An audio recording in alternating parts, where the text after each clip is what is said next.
the Start Your Own Business podcast. Hear inspiring startup stories and get reliable expert advice on how to start your business and get off to the best possible start. Brought to you by Startup Donut, helping small businesses succeed. Hello, I'm Chloe Thomas, your host, and in this episode you can hear advice on how to help your startup or small business to weather the storm when times are tough. Our guest expert is Rory Maguire, founder of Atom Content Marketing, the creators of the hugely popular Donut small business advice website, and this podcast. Atom's origins stretch back more than 30 years to Rory starting up in London, growing the business significantly to employ more than 20 staff and many freelancers with offices in both London and Bristol, and creating small business content for many high-profile clients, including the UK government and leading blue chips. As for most other businesses, 2008, when the UK last experienced a serious downturn, and the years that followed were challenging for Rory and Atom, to say the least. But thankfully, Atom continues to be a leading provider of content that enables small businesses to be more successful. So who better to take us through how to keep your business afloat when times are tough? Rory is going to be sharing a plethora of tips and advice with us in this episode, including how to deal with cash flow, when to cut costs or not cut costs, how to improve your income. We're going to have some tips on what to do if the worst happens and you need to close up the doors for the last time. And we'll be talking a little bit as well about how to stay positive through what should be, could be, probably will be a very interesting 2023.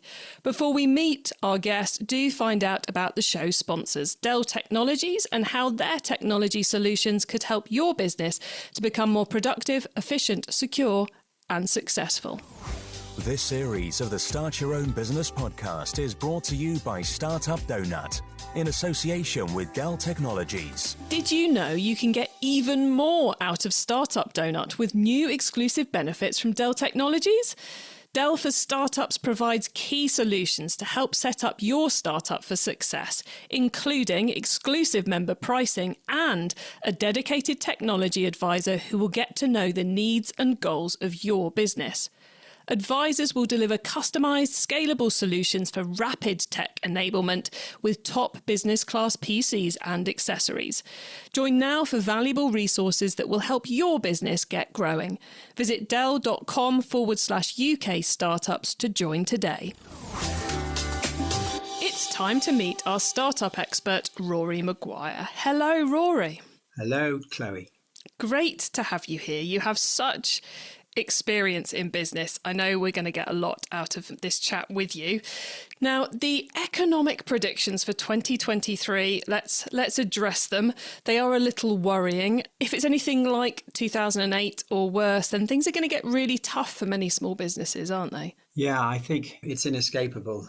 Ever since Ukraine kicked off and then inflation spiked, it's been really worrying. A lot of us are amazed that actually we're not already in a pretty horrible recession. So I think all of us are thinking slightly batten down the hatches, get in those sales and prepare for a rough ride. And small businesses are going to get hit because they're small. Yeah, and they suffer from both the people restricting their spending and being a bit safe, and having a little bit less control of the costs and the costs that they're being passed on to them, a little bit less negotiation control, I suppose.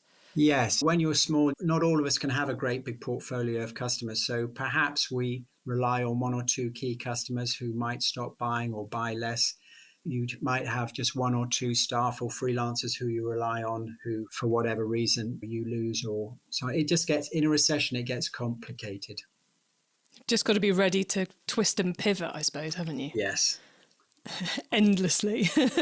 So what are the key likely impacts on small businesses, do you think, in this coming recession? What should people be keeping their eyes out and be ready to react to? I think it's the top line. So you're just, if you have a sort of sales pipeline, as it were, is it starting to dry up at the top? Are your inquiries going down? All of us need to have a 3-month rolling cash flow. So that's the next 13 weeks. And if you are regularly dipping back into that and going, actually that one is slipping a bit and that one's fallen away, but I've got another one. You just need to be controlling that cash flow forecast and seeing where it's going. And if you can already see that you're going to be 8 grand short in March, you've got to be dealing with that now. By the time you get there, it's far too late. So it's a very dull subject, cash flow, but it is absolutely the way to go if you want to survive. I find a lot of business owners, even the big business owners, just find cash flow a bit complicated, but it's not that complicated really, is it?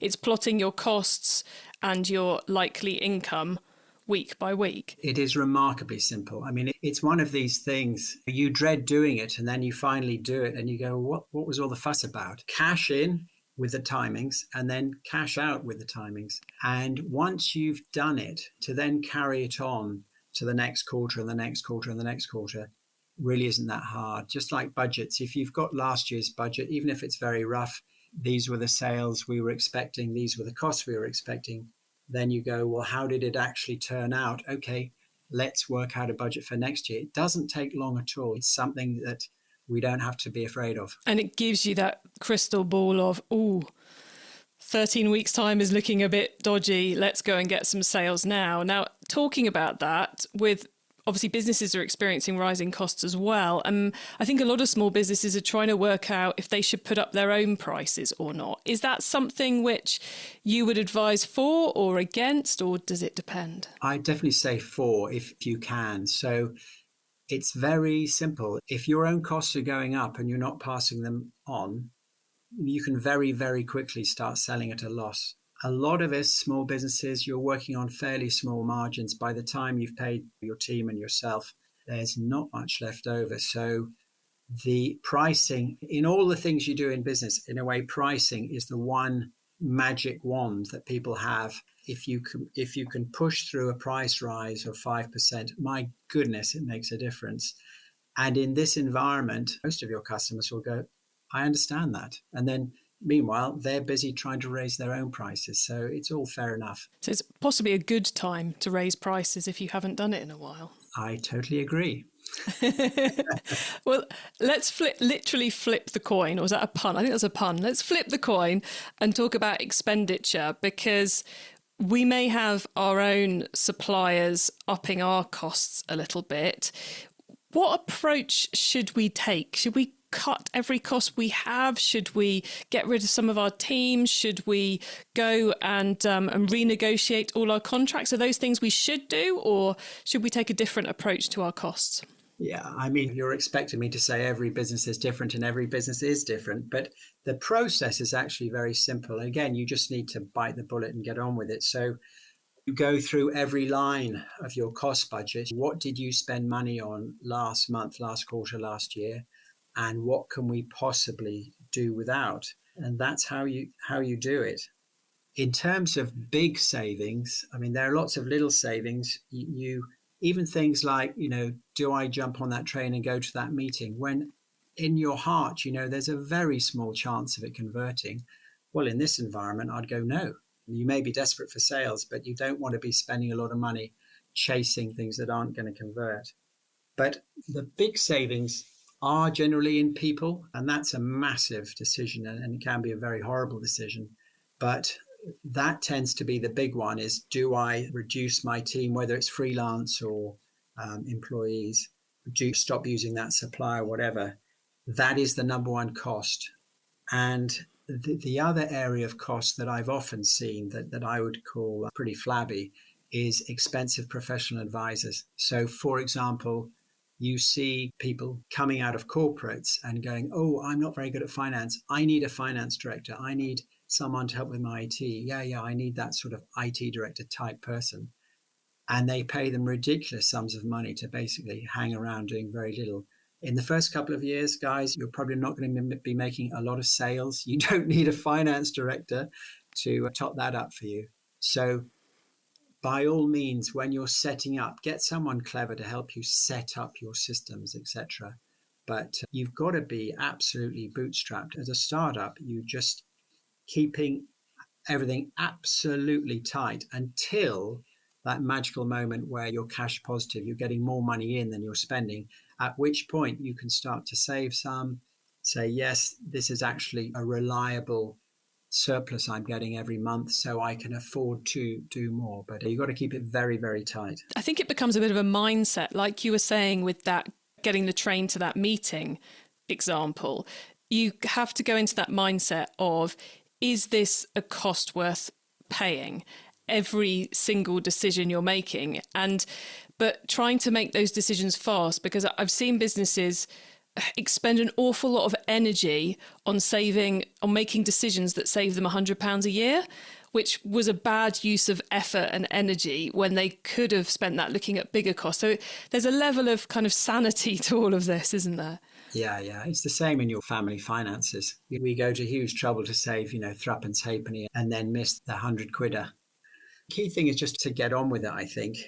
And there, you had a great tip in an earlier podcast. It was Richard Hillsden from Techies. And he was basically saying, don't spend the money in the first place. He used the example of reconditioned kit. So I've got a reconditioned iPhone. You would never know. It just happens to be a lot cheaper. He's a technical company and he uses reconditioned kit. I was amazed. But if it's, goodness knows, if it's good enough for him, it's good enough for the rest of us. But it is that thing of, whether there's a recession or not, just keep your costs right down and life will be a lot easier. Back in the day, back in the 80s, people get big offices, leases, they'd have pot plants. I mean, what a load of nonsense. I mean, horrible, horrible costs. When it all goes wrong, a lot of guys regretting a lot of stuff at that point. I loved your iPhone example there, because nobody would know you've saved half the price. There's no downside to that cost saving at all. You've still got the same tech, you've still got the same blingy phone if you need a blingy phone, but you've saved half the money. And I think that's something, where that's for me, that's where cost cutting becomes a bit fun, actually, because I can feel really, really smug about it. But I obviously work in the marketing space, and this is the time where a lot of companies go, we're going to cut all our marketing budgets. So some costs you shouldn't cut. It can be a bad idea to cut them. So we've got to hold on to keep spending some of our money, don't we? So where it gets tricky is when you're in a proper survival situation, when you're in a crisis, at which point, and I'm in marketing too, I know I will get binned by people whose backs are against the wall, and that's fair enough. But yeah, if you're in a crisis situation, if you don't get it right, you won't pay anyone. You will go bust. So in a crisis situation, you go through your costs and go, which costs, if I don't pay these, am I going to be put out of business by? So, we can maybe talk about HMRC later, but if you've been not paying your tax bill repeatedly, then at some point they will say enough's enough. Ditto, if you are not playing ball with your bank, at some point they are entitled to withdraw your overdraft, etc. So you just need to work out what you have to pay and what you can maybe leave till later. And as I mentioned, it might sound unethical doing that, but it's actually perfectly ethical, because no one will get paid unless you do it sensibly. And just on the point of who you pay, just to make people aware, what you cannot do is pay yourself, pay your family, pay your friends in priority to other people, to other creditors. That's called preferential payments, and it's illegal, and you can get in serious trouble for that. Well, that's a good thing to know. Talking about friends and family and yourself, we've got very practical on the money side of things, but one of the other difficulties going through this is keeping your morale up, because there's a load of extra work to do, which is a lot of it's kind of negative thinking. How can we cost save here? How can we cost save here? Rather than dinging the bell because a load of sales are coming in. So it's quite important to take extra care of ourselves as we go through this as well, isn't it? Yeah, I think there are two points in what you're saying. One is looking after oneself, and one is looking after your team. Now, if I just start with the team, I've been very lucky with my business because of the people we've got in the team. And when things get difficult, it sort of it brings us together. So what you can't do is suddenly wave a flag and go, be happy, everyone. I'm a leader and I'm going to incentivize you. If you haven't been doing that for the last few years, you won't have a strong team who face up to these problems. Going back to oneself, when I've watched other people and compared it to my own experience as a business owner, I was very, very lucky in having support from the word go. So, my father was my biggest fan of the company. I had masses of friends and family who supported me. My brother gave me tremendous help. And so I never felt that exposed. I've seen other people with no support around them, and it is absolutely brutal. They're going home on their own at night, even if they're married. They're going home at night with the whole burden on their shoulders, and that is absolutely terrible. Yeah, you've got to find a way to release that tension and find someone to talk to about it, haven't you, if you're in that scenario? Yeah, you need business buddies. And if you haven't got any, find other people like you. We formed, when I was living in Bristol, a founders group just for fun. And my goodness, it was pretty lively. What you found was that people that start businesses, if you get them together in one pub and give them a couple of beers, yes, it was pretty lively and very supportive. Yeah, I was going to say, and cathartic as well, I suspect. Oh, gosh, yes. Yes. So I'm going to lower the mood now a little bit, which is, of course, not all small businesses are going to survive in any year and almost certainly not as we go through 2023. Have you got any advice for those who have realised they've reached the end of the line? Yeah, I mean, firstly, it's a very normal thing. It is quite amusing. Every year, certainly the government used to beat their chest and say, this year, 500,000 businesses started up. And I'd be thinking, yes, and the number of small businesses has hardly changed. What does that tell you? And most businesses have a life cycle. People run out of steam or run out of energy. It's absolutely normal. It's certainly nothing to be ashamed of. But where it gets tricky is if you owe people money. So if you've got a team with salaries, if you've got creditors, a landlord and maybe a supplier, then that's where it gets difficult. And I'm the only advice would be, if you can see that it's just gradually going downhill, face up to it, make an early decision and get out early rather than later. And the advice I would give repeatedly on every aspect of business is go and talk to someone who's done it before. Go and find people who've done the same thing, whether it's a startup or gone into that market or bought that bit of software or bought that bit of kit or had trouble with staff or a customer or whatever. Go and talk to someone who's done it before. We are all remarkably helpful to each other. You just need to ask the question. So find someone who's been down that experience and just see how they handled it, what they would have done differently. And in all this, there's a lot of human stuff, which not all of us are good at. And so even on that level, it's very useful if they say, look, if I was you, I would do this and I would do that. Yeah, there's no shame at all in closing down a business, but you can do it well or you can do it badly.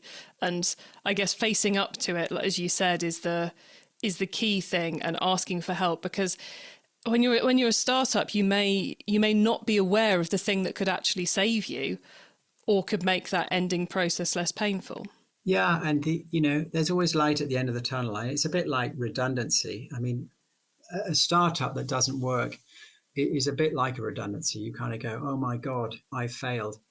A year later, you'll be absolutely fine, almost certainly. If you've put your entire life savings in it, et cetera, I mean, the chap that just lost a few billion on crypto, he must be a bit unhappy at the moment. But for most of us, you give it a go. If it doesn't work, you try something else. A year later, it's fine. You've got a job or you've started something else. Life does go on. It does indeed. And Rory, you've been running your business for 31 years now. You took it through a couple of these recessionary periods. Are there any other tips you'd like to give the audience other than those we've already mentioned? Yeah, what have I learned? Well, the starting point, and this is what everyone will tell you, is you've got to work out why you're doing it and what you're actually trying to achieve. So the big fork in the road is, do you want to do a lifestyle business, minimal risk, modest stress, probably modest excitement, or do you want to go large? That's the route I chose. I always wanted to have a team around me and do contracts, etc. That's the starting point. After that, I think that the key to success, of course, you've got to be good at what you do, but it's all about who you manage to hire. And the wonderful theory is that, oh, you just go and hire brilliant people. Well, bad news, guys. When you're tiny, the best guys really don't want to come and work for you. Why would they? So, there's no financial security. You're probably offering a very modest salary. So you do it in stages. To start with, you sort of make do. By all means, hire nice people, but you're not going to hire the big hitters until you get further down the road. And then it gets very exciting. Once you can start hiring really talented people, then that's when the real fun starts. But what have I learned in 31 years? I've learned that if you've got a good team, you can do amazing things, and it's good fun. Yeah, it's always got to be good fun. Well, Rory, we've covered a lot in this episode. So what's the key thing you want the listeners to take away from this podcast? The key, okay, if we're talking about survival and how to get through a recession, then, I would come back to the boring cash flow point and trying to get reliable monthly revenue. That's sort of the core of any successful business. And, the epitome of that is Mr. Bill Gates and Microsoft, who to this day, I keep paying him monthly payments and lucky him. But you got to control your costs, as we've discussed, and you need luck. If Lady Luck is not on your side, things can go horribly wrong. If you lose a customer, you lose a supplier. In recessions, a lot of people go out of business, including your suppliers, if you have problems with your own staffing, etc. So yeah, cross all your fingers and toes. Okay, Rory, before we say goodbye, could you please let the listeners know how they can find you and your business on the web, please? To find me, I would just direct people to the Donut website, and the company is Atom Content Marketing. That's the company behind them all. You can find me. I've got a very odd spelling, MCCGWIRE. We're the only ones on Google, so that's where you can find me. The joy of an unusual surname. Well, Rory, thank you so much for sharing so many tips with the audience. I think we've given them a lot of reassurance, but also a lot of key areas to look at. So thank you for being a great guest. No, my pleasure. The time absolutely flew. Lovely to get to chat with Rory there, and he shared so much great advice. He really is someone who's been there and done it and has so much knowledge to share. He recently put a LinkedIn post live talking about the twists and turns of his 31 years in business. So there's going to be a link to that in the notes for this episode. I'll tell you about those in a moment. For me, I think the three big things to take away from this is obviously the cash flow piece. It's not hard to put together, and it's the crystal ball to give you the clarity on what you need to be focusing on this week to make sure your business is all right in 5, 6, 7, 13 weeks' time. Now could be a great time to raise your prices. People will understand the price rise. It's almost expected at the moment. And then finally, do keep an eye on your costs, but don't cut the things you shouldn't be cutting. So keep thinking about, what should I cut? Can I cut that? Is that a good idea? We covered a lot of ground in this episode. So to help you, you can find the summary notes for this episode and links to more free resources by visiting startupdonut.co.uk/podcast. And that's donut spelt DONUT. Now, this series exists to help you complete key tasks and negotiate challenges when setting up and growing your new business. So next up, we'll be building on some of the personal, emotional resilience topics we talked about in this episode and getting deep into how to be more self-confident when running a small business. I'm going to be joined by an expert in building up your self-confidence and using it to grow your business. If you're enjoying the series, picking up valuable tips, please spread the word to others you know who are setting up a business or thinking about it. And be sure to sign up to the Donut Weekly newsletter for free startup news, advice and special offers to help your new business succeed. You'll find that at www.startupdonut.co.uk/newsletters. And thank you to Dell Technologies for making this whole series possible. And don't forget to join the Dell for Startups program for more exclusive benefits and valuable resources. Details coming up now. Did you know you can get even more out of Startup Donuts with new exclusive benefits from Dell Technologies? Dell for Startups provides key solutions to help set up your startup for success, including exclusive member pricing and a dedicated technology advisor who will get to know the needs and goals of your business. Advisors will deliver customized, scalable solutions for rapid tech enablement with top business class PCs and accessories. Join now for valuable resources that will help your business get growing. Visit Dell.com/UK startups to join today.